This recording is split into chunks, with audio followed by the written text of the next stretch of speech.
പോലത്തെ നല്ല നമ്മൾ ഏത് സംരംഭം തുടങ്ങുകയാണെങ്കിലും ഞാൻ അറിഞ്ഞിടത്തോളം പ്രധാന പ്രശ്നം ഒന്ന് സാമ്പത്തിക പ്രതിസന്ധിയാണ്. രണ്ടാമത് ആ സാമ്പത്തിക പ്രതിസന്ധി എന്ന് പറയുന്നത് എല്ലാവർക്കും, അതായത് ചെറുകിട ബിസിനസ്സുകാർക്കൊക്കെ ഉണ്ടാവുന്നതാണ്. നമ്മൾ ഒരിക്കലും ക്വിറ്റ് ചെയ്യരുത് എന്നുള്ളതാണ് എൻ്റെ ഒരു അഭിപ്രായം. എന്തെങ്കിലും ഒരു വഴി നമുക്ക് തെളിഞ്ഞ് കാണാതിരിക്കില്ല. ഞാൻ എൻ്റെ പേഴ്സണൽ കാര്യം പറയുകയാണെങ്കിൽ ഞാൻ പലപ്പോഴും പറഞ്ഞിട്ടുള്ളതാണ്, ആമയും മൊയിലും തമ്മിലുള്ള റേസ് മാതിരിയാണ്. ഞാനതിൽ ആമയാണ്. തെങ്ങ് കേരളത്തിൻ്റെ ഔദ്യോഗിക വൃക്ഷമാണ്. തെങ്ങിനെ നമ്മൾ ട്രീ ഓഫ് ഹെവൻ അല്ലെങ്കിൽ കൽപ്പവൃക്ഷം എന്ന് പറയാറുണ്ട്. തെങ്ങിൻ്റെ വൈവിധ്യവും അതുപോലെ തന്നെ അതിൻ്റെ ഓരോ ഭാഗവും വളരെയേറെ വിലപ്പെട്ടതായതുകൊണ്ടാണ് നമ്മൾ അങ്ങനെ വിളിക്കുന്നത്. തെങ്ങും തേങ്ങയും എന്നും മലയാളികളുടെ ഒരു നൊസ്റ്റാൾജിയാണ്.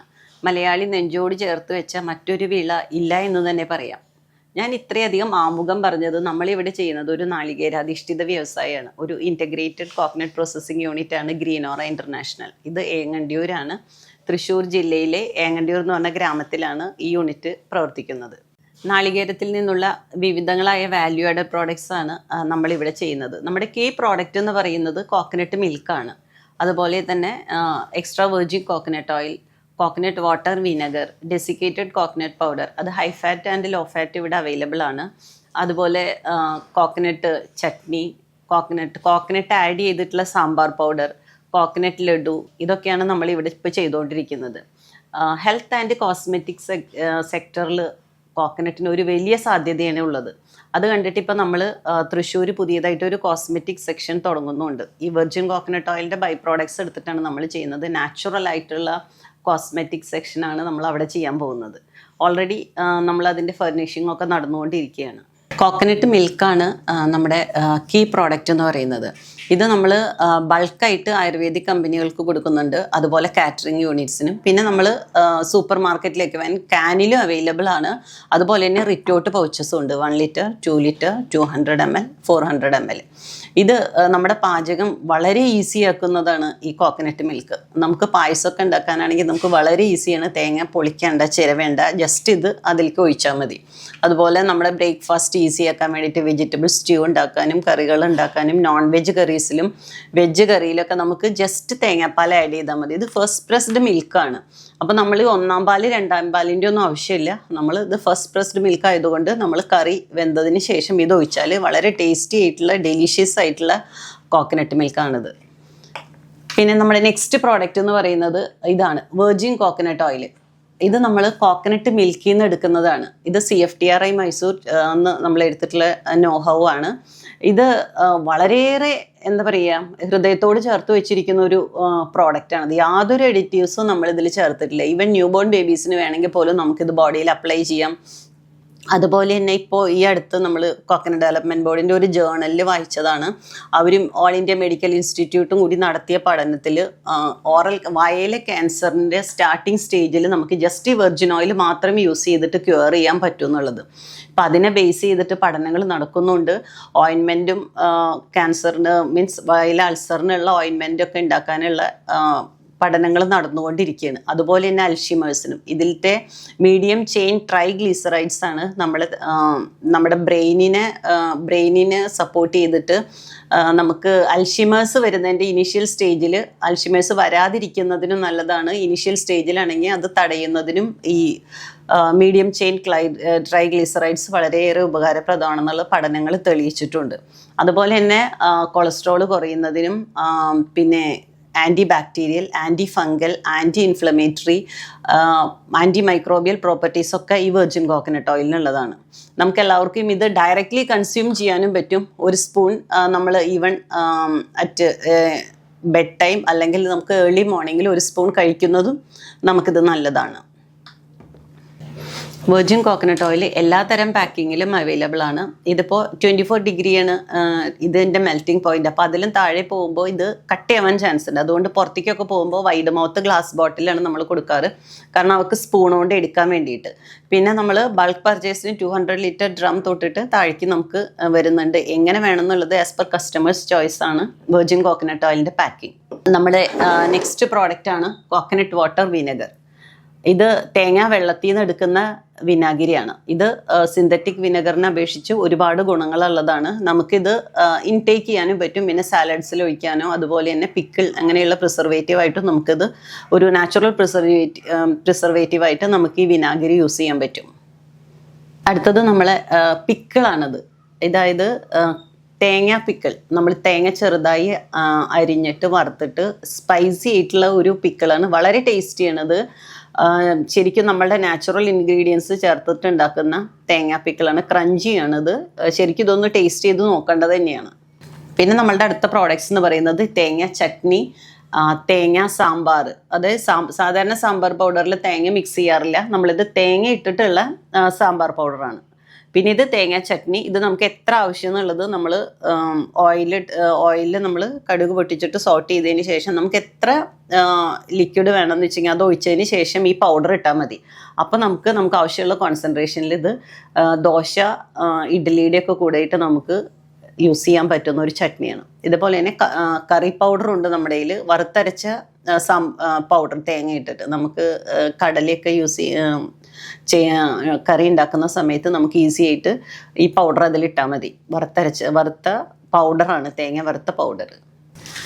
ഇത് ഡെസിക്കേറ്റഡ് കോക്കനട്ട് പൗഡറാണ്. അതായത് തേങ്ങ ഡ്രൈ ചെയ്തത്. നമുക്ക് തോരനിലായാലും ഒക്കെ അതുപോലെ അല്ലെങ്കിൽ നമ്മളെ ബ്രേക്ക്ഫാസ്റ്റ് ഐറ്റംസ് ആയ പുട്ട്, അട ഇതിലൊക്കെ നമുക്കിത് ഡയറക്റ്റ് ഇട്ടാൽ മതി. തേങ്ങ ഡ്രൈ ചെയ്തതാണ്. തേങ്ങ കൊണ്ടുള്ള എല്ലാ യൂസും നമുക്കിതിൽ നടക്കും. ഇത് 20 kg പാക്കറ്റും ഉണ്ട്, ചാക്കും ഉണ്ട്. അതുപോലെ തന്നെ 1 kg 500 grams 100 grams ഒക്കെ പാക്കറ്റിൽ അവൈലബിൾ ആണ്. ഇപ്പോൾ ഈയിടെയായിട്ട് നാളികേര ലഭ്യത ഒരു പ്രതിസന്ധിയിലൂടെ പോയിക്കൊണ്ടിരിക്കുകയാണ്. വിലയൊക്കെ ഒരുപാട് കൂടി. ഒരു 3-4 മാസം മുമ്പ് 28 രൂപ കിലോയ്ക്ക് ലഭിച്ചിരുന്നത് ഇപ്പോൾ ഏകദേശം 60 രൂപയായിരിക്കുകയാണ്. അതും നാളികേരം കിട്ടാനും ബുദ്ധിമുട്ടായിക്കൊണ്ടിരിക്കുകയാണ്. ഇപ്പോൾ കേരളം ഇന്ത്യയിലെ 3-ാം സ്ഥാനമാണ് നാളികേര ഉൽപ്പാദനത്തിൽ. ഇപ്പോൾ വളരെ അതും കുറഞ്ഞുകൊണ്ടേ ഇരിക്കുകയാണ്. അതാണ് നമുക്കൊരു ബുദ്ധിമുട്ടുള്ളൊരു കാര്യം. പക്ഷേ നമ്മൾ വിചാരിച്ചാൽ നമുക്ക് കൂടുതൽ നാളികേരം ഉൽപ്പാദിപ്പിക്കാനും തെങ്ങുകൾ നടാനും ഒക്കെ പറ്റുന്ന കാര്യമാണ്. അപ്പോൾ കർഷകരെല്ലാവരും ഇപ്പോൾ വില കൂടുമ്പോൾ അതിനനുസരിച്ച് നാളികേര ഉൽപ്പാദനം കൂടുമെന്നാണ് എൻ്റെ ഒരു പ്രതീക്ഷ. എനിക്ക് പറയാനുള്ളത്, eat coconut, drink coconut, use coconut. For that we have to plant coconut and save coconut.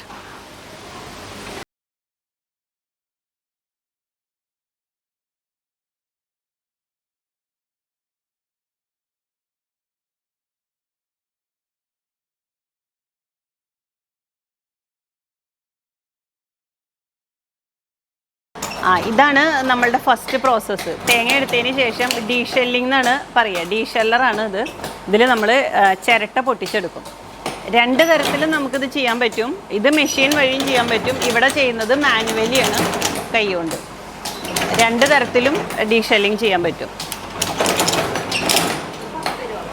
ഇതാണ് പീലിംഗ് എന്ന് പറയുന്നത്. ഇതിൻ്റെ ബ്രൗൺ കളറ് മുഴുവനായിട്ട് മാറ്റിക്കളയും. എന്നിട്ട് ഇങ്ങനെ ഇത് ബോൾ പോലെയാക്കും. വെർജിൻ ഓയിലിന് അല്പം പോലും ബ്രൗൺ കളർ പാടില്ല. ഫുൾ പീൽ ചെയ്ത് കളയും. ഇത് നമ്മൾ ഉണക്കിയിട്ട് അതും വിൽക്കണ ഒരു പ്രോഡക്റ്റാണത്.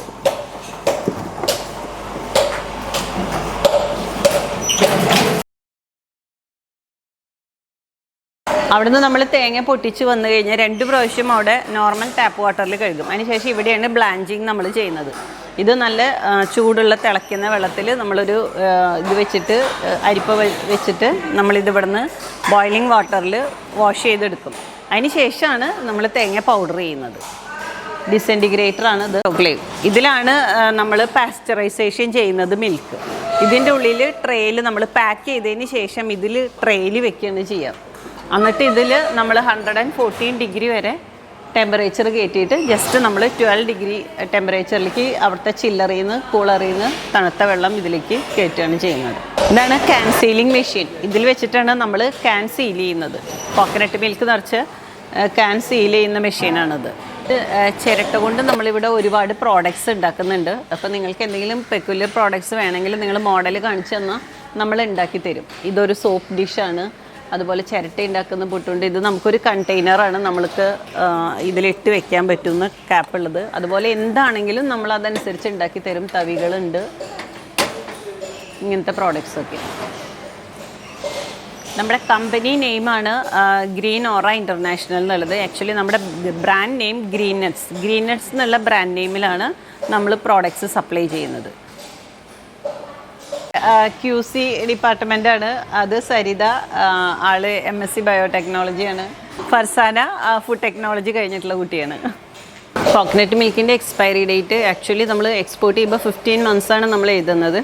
ഇത് പൊട്ടിക്കരുത്. ഏകദേശം ഒരു 37 ഡിഗ്രിക്കാളും കൂടുതൽ ടെമ്പറേച്ചർ അല്ലെങ്കിൽ ഗ്യാസിൻ്റെ അവിടെ ചൂടുള്ള സ്ഥലത്ത് മാക്സിമം വെക്കാതിരിക്കുക. റെഫ്രിജറേറ്റ് ചെയ്യുകയാണെങ്കിൽ ഇതൊരു 20 മാസം വരെ നിൽക്കും. പക്ഷേ നമ്മൾ സാധാരണ ടെമ്പറേച്ചറിൽ വെച്ചാൽ മതി. പൊട്ടിച്ചു കഴിഞ്ഞാൽ നമ്മൾ മസ്റ്റായിട്ട് ഇത് ഫ്രിഡ്ജിൽ വെക്കണം. അതായത് നമുക്ക് വേണമെങ്കിൽ ഇത് പൊട്ടിച്ചിട്ട് വേറൊരു കണ്ടെയ്നറിലാക്കി അടച്ചു വെക്കുകയാണെങ്കിൽ നമുക്കൊരു 3 മാസം വരെ ഫ്രിഡ്ജിൽ വെച്ച പാല് നമുക്ക് യൂസ് ചെയ്യാൻ പറ്റും. ആക്ച്വലി ഞാൻ ഒരിക്കലും പഠിക്കുന്ന സമയത്തൊന്നും ഞാനൊരു സംരംഭകയാവുമെന്ന് ചിന്തിച്ചിട്ട് പോലും ഇല്ല. എൻ്റെ ജീവിതത്തിൽ വന്നിട്ടുള്ളതെല്ലാം ട്വിസ്റ്റുകളാണ്. അതുപോലെ ഒരെണ്ണമാണിത്. ഹസ്ബൻഡ് ഗൾഫിലായിരുന്നു. അപ്പോൾ ഒരു ടൈം പാസിന് വേണ്ടിയിട്ട് ഞാൻ അവിടെ പുതിയതായി തുടങ്ങിയ ഒരു കമ്പനിയിൽ ജോലിക്കൊരു അസിസ്റ്റൻറ്റ് മാനേജർ എന്നുള്ള പോസ്റ്റിൽ ജോയിൻ ചെയ്തതാണ്. അപ്പോൾ അവിടെ വന്നിട്ട് അവിടെ നിന്ന് വരുന്ന എൻക്വയറീസിൽ നിന്നൊക്കെയാണ് ഈ പ്രോഡക്റ്റിൻ്റെ, അതായത് വെർജിൻ കോക്കനട്ട് ഓയിലിൻ്റെ ഒരു ഇമ്പോർട്ടൻസ് എനിക്ക് മനസ്സിലായത്. പിന്നീട് ഇതെനിക്കൊരു പാഷനായിട്ട് മാറി. അവിടെ ഞാൻ ഡയറക്ടറായി. അതിന് ശേഷം പിന്നെ ഞാൻ അവിടെ നിന്ന് മാറിയിട്ട് വീടിൻ്റെ അവിടെ ചെറുതായിട്ടൊരു യൂണിറ്റ് തുടങ്ങി. അപ്പോഴാണ് ശരിക്കും ഒരുപാട് ബുദ്ധിമുട്ടുകളും പ്രശ്നങ്ങളൊക്കെ ഞാൻ അറിഞ്ഞത്. ആക്ച്വലി പുറമേ നിന്ന് നോക്കുന്നവർക്ക് തോന്നുന്നു ഇത് ഭയങ്കര ഈസിയാണെന്ന് തോന്നാറുണ്ട്. പക്ഷേ ഒരുപാട് കഷ്ടപ്പാടും ഹാർഡ് വർക്ക് ആൻഡ് ഡെഡിക്കേഷൻ എന്ന് പറയുന്നത് മസ്റ്റാണ് നമുക്കൊരു സംരംഭം തുടങ്ങുമ്പോൾ. പക്ഷേ നമ്മൾ ബുദ്ധിമുട്ടിയാൽ നമുക്ക് സാധിക്കാത്തതായിട്ട് ഒന്നുമില്ല എന്ന് വിശ്വസിക്കുന്ന ഒരാളാണ് ഞാൻ.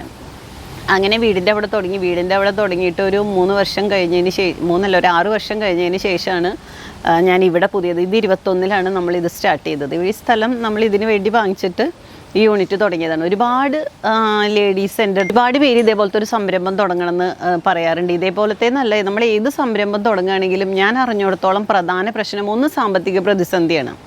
രണ്ടാമത് ആ സാമ്പത്തിക പ്രതിസന്ധി എന്ന് പറയുന്നത് എല്ലാവർക്കും, അതായത് ചെറുകിട ബിസിനസ്സുകാർക്കൊക്കെ ഉണ്ടാവുന്നതാണ്. അതുകൊണ്ട് നമ്മൾ ഒരിക്കലും ക്വിറ്റ് ചെയ്യരുത് എന്നുള്ളതാണ് എൻ്റെ ഒരു അഭിപ്രായം. എന്തെങ്കിലും ഒരു വഴി നമുക്ക് തെളിഞ്ഞ് കാണാതിരിക്കില്ല. ഞാൻ എൻ്റെ പേഴ്സണൽ കാര്യം പറയുകയാണെങ്കിൽ ഞാൻ പലപ്പോഴും പറഞ്ഞിട്ടുള്ളതാണ്, ആമയും മുയലും തമ്മിലുള്ള റേസ് മാതിരിയാണ്. ഞാനതിൽ ആമയാണ്. അപ്പം വല്ലാതെ ബുദ്ധിമുട്ട് വരുമ്പോൾ നമ്മളൊന്ന് സ്ലോ ഡൗൺ ആകുമ്പോൾ നമുക്ക് എന്തെങ്കിലും ഒരു മാർഗം നമുക്ക് തെളിഞ്ഞ് കാണാതിരിക്കില്ല. അപ്പോൾ അത് വെച്ചിട്ട് നമുക്ക് മുന്നോട്ട് പോകാൻ പറ്റും. പിന്നെ ലേഡീസിന് ഞാൻ അറിഞ്ഞിട്ടുള്ള ഒരു പ്രശ്നം എന്ന് വെച്ചാൽ ഒരു ക്രിറ്റിസിസമാണ്. അത് ഈവൻ സ്വന്തം ഫാമിലിയിൽ നിന്ന് പോലും നമുക്ക് ക്രിറ്റിസിസം ഉണ്ടാവാൻ ചാൻസ് ഉണ്ട്. പക്ഷെ എൻ്റെ ഒരു അഭിപ്രായത്തിൽ നമ്മൾ ശരിയായ റൂട്ടിൽ കൂടെ പോവുകയാണ് എന്നുണ്ടെന്ന് വെച്ചെങ്കിൽ നമ്മൾ ഈ ക്രിറ്റിസിസത്തെ ഒന്നും ഭയക്കേണ്ട കാര്യമില്ല. നമ്മൾ അതിൽ നിന്ന് ശരിയായത് അതിനെ നമ്മൾ സ്വീകരിക്കണം. ക്രിറ്റിസിസത്തിനെ നമ്മൾ ആക്സെപ്റ്റ് ചെയ്തതിന് ശേഷം അതിൽ നിന്ന് നല്ലത് നമ്മൾ ആക്സെപ്റ്റ് ചെയ്യുക, അല്ലാത്തത് നമ്മൾ വേസ്റ്റ് ബിന്നിലിടുക. നമ്മൾ നോക്കിക്കഴിഞ്ഞാൽ ഏറ്റവും വലിയ ബിസിനസ് ഫാമിലിയിലൊക്കെ പോലും ഇങ്ങനത്തെ സംഭവങ്ങൾ ഉണ്ടാവാറുള്ളതാണ്. അപ്പോൾ അതുകൊണ്ട് നമ്മൾ പേടിച്ച് മുന്നോട്ട് പോകാതിരിക്കരുത്. മാക്സിമം നമ്മളൊരു എത്തിക്സ് ലൈഫിൽ നമ്മൾ കൊണ്ടുപോകാൻ ശ്രമിച്ചാൽ മതി. ബാക്കിയെല്ലാം ശരിയാവും എന്നാണ് എൻ്റെ ഒരു വിശ്വാസം.